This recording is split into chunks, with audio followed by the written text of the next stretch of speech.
ஒரு சிலருக்கு வேர்வை வந்து ரொம்ப ஸ்மெல்லாக இருக்கும், பக்கத்தில் போகவே முடியாத அளவுக்கு இருக்கும். ஸோ அது என்ன ரீசன் தெரிஞ்சுக்கலாமா? வேர்வை அதிகமாக இருக்கும்போது பாக்டீரியா க்ரோத் வந்து அதிகமாக இருக்கும். இது என்னென்ன ரீசன்ஸ்னால வருது அப்படின்னா, டைஜஷன் வந்து ப்ராப்பராக இல்லாமல் இருக்கிறது, ஒழுங்கான முறையில் வந்து சாப்பாடு இல்லாமல் இருக்கிறது, டயபெட்டிஸ், ஹைப்பர் தைராய்டிசம், அதிகமாக மன உளைச்சல், ஸ்ட்ரெஸ் இருக்கிறது, வேறு ஏதாவது மெடிசின்ஸ் வந்து ரொம்ப நாளாக எடுத்துகிட்டு இருப்பாங்க, பாடி வந்து ஓவர் ஹீட்டாக இருக்கிறது, பித்தம் வந்து அதிகமாக இருக்கும்போதும் இந்த மாதிரி நமக்கு அதிகமான ஸ்வெட் இருக்கும், ரொம்ப அதிகமாக பேட் ஸ்மெல்லுமே வரும். ஸோ இதை எப்படி நம்ம சரி பண்ணலாம் அப்படிங்கிறது தான் நம்ம இன்றைக்கி பார்க்க போகிறோம். ரொம்ப ரொம்ப சிம்பிள் தான். ரொம்ப அதிகமாக தண்ணி எடுத்துக்கோங்க, நீர் சத்து இருக்கக்கூடிய நிறைய பழங்களாக இருக்கட்டும், காய்கள் இதெல்லாம் எடுத்துக்கோங்க.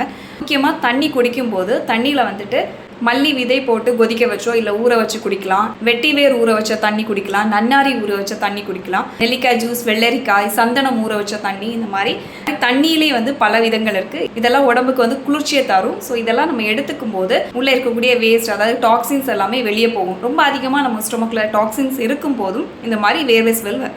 குளிக்கும் போதே ஹெர்பல் பாத் பவுடர் யூஸ் பண்ணிக்கோங்க. வேப்பிலை, பைத்த மாவு, கடலை மாவு, சந்தனம், மஞ்சள் இதெல்லாம் சேர்ந்த மாதிரி யூஸ் பண்ணிக்கலாம், இல்லை தனித்தனியாக கூட நம்ம யூஸ் பண்ணிக்கலாம். ஸோ இதெல்லாம் யூஸ் பண்ணும்போது உடம்புல இருக்கக்கூடிய பாக்டீரியா இதெல்லாமே வந்து வெளியேறுது, ஸ்கின்னுமே ரொம்ப ஸ்மூத் அண்ட் சாஃப்டாக ஆகுது. முக்கியமாக நிறைய பேருக்கு வந்துட்டு ஆம்ஃபிட்டில் தான் வந்துட்டு ரொம்ப ஸ்மெல் அதிகமாக இருக்கும். ஸோ அதுக்கு என்ன பண்ணலான்னா, வெட்டிவேர் பவுடர், சந்தன பவுடர் இது ரெண்டுத்தையும் ரோஸ் வாட்டரில் கலந்து நம்ம அப்ளை பண்ணிவிட்டு ஒரு 10 to 20 நிமிஷம் தாண்டினதுக்கப்புறமா வாஷ் பண்ணிட்டு வரும்போதும் ரொம்ப நல்ல ரிசல்ட் இருக்குது.